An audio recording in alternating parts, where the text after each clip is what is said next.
親愛朋友，我係至愛，你好，新年快樂！Sam 喺呢度祝賀你馬到功成，恭喜發財，心想事成，龍馬精神，步步高升，工作順利。喺新嘅一年裏面財源廣進，同埋心想事成，股票可以賺得更加多。咁呢一年嚟講呢，今次嚟講呢中國年咧嗰個阿里巴巴嗰啲股票咧，即係曾經上過去嘅，但係喺最後呢個禮拜咧就比較遜色啲。基本上因為所有嘅高科技嘅股票都受壓啦，雖然唔係淨係大陸股啦，而係然後美國股票 Mega Seven 咧都一樣跌落去啦。咁蘋果Meta Alphabet 呢啲全部都係Nvidia呢啲股票全部都跌落去啦，反而咧 Walmart 咧呢種企業嘅 retail 咧會做得好啲啦。咁而家最近咧就受住呢種環境嘅壓力啦 ，geopolitical risk 啦，咁有可能咧中東嗰邊又開始形勢緊張，所以油價上升。咁所以其實你見到油股咧就喺做得比較好啲啦，喺市場上嚟講。咁而家我就想講翻嗰幾隻股票之前講過㗎啦。咁好快，微軟咧就仍然非常之遜色啦，由高位550蚊咧跌到而家低過400少少390蚊度啦。咁咧其實技術性嚟講，同埋睇佢嘅長線嚟講咧，喺雖然破50天線嘅位啦但係其實仍然增持嚟講，有可能喺410蚊嘅嚟緊呢一個月啦。咁起碼下一季 earning 嘅時候會做翻好啦。AI 咧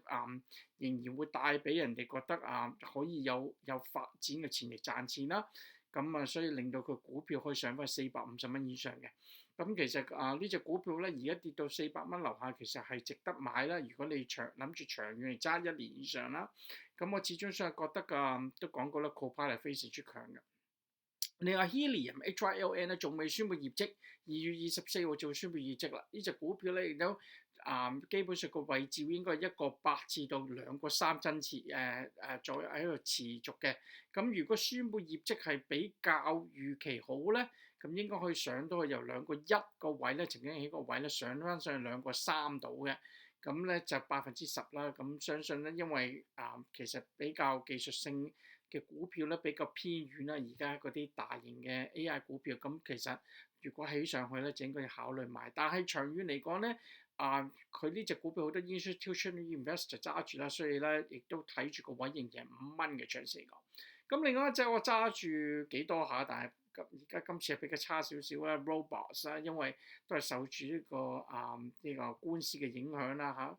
同埋雖然佢業績蝕錢，亦都係比預期少啦。咁subscribers 一路增加緊咧，仍然，但係佢股價咧而150蚊高位跌到而家得返62蚊。咁技術睇佢嘅喺嚟緊呢一月嘅價錢嚟講咧，如果 AI 嘅股票即係高科技股票咧反彈嘅話，咁呢隻股票亦都又可以上翻上去70零蚊嘅水位啦。咁最高可能80蚊啦。咁但係需要一段時間去好翻。咁另外如果相對嚟個 Roblox 咧，我就未必建議買啦，除非佢繼續跌落去50蚊樓下啦。咁即係最低位嗰陣我都買過40蚊啦，都講過係咪？咁我90零蚊買嘅，咁其實我都賺咗1倍以上，所以而家跌翻落嚟少少，咁我都係睇長線。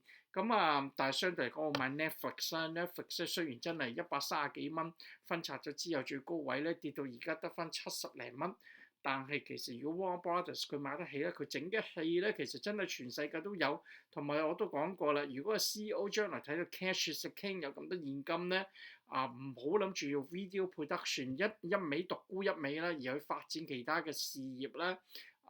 同埋 AI 咧，咁佢將來呢個股票咧其實係非常之有 potential 可以繼續高。咁講翻 retail stock 咧，而家呢一刻咧就有股，因為打仗啦、uncertainty 啦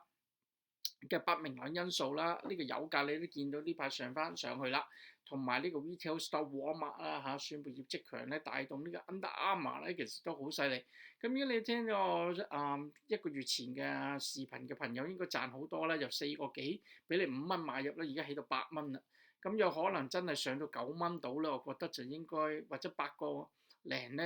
而家呢一刻你應該考慮收斂下，可能要減持 profit taking 買啦。咁 Nike 亦都另一隻股票啦，講過要買啦咁而家都起到60零蚊，咁我 target 都睇到佢起得翻上70幾80蚊嘅，咁長遠上嚟講你好。咁咧有人咧就講路透社就講咧，有可能佢哋引入咧新嘅注資或者球員咧，去增加亦都增加 popular 啦 Nike 嘅鞋嘅歡迎性啦，咁有機會咧就令到啲股票真會上翻。你睇翻 Starbucks 嘅最好嘅 example，佢真係跌到70零蚊，咁而家上翻90零蚊啦，係咪？增幅嚟講，即係好短嘅時間，證明個 CEO 都幾好嘢嘅，咁所以可以考慮。另外可以考慮嘅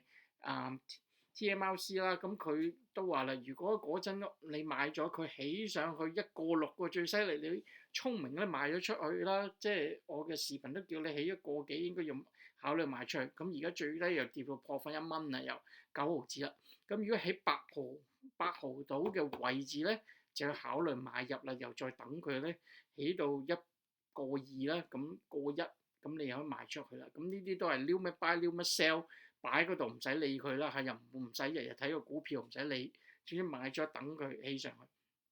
咁咧，阿里巴巴都講過啦佢真係曾經上過180蚊位到啦咁但係而家跌翻150幾，差啲。咁有可能真係要等下中國嘅假期完咗之後，睇下佢有冇消息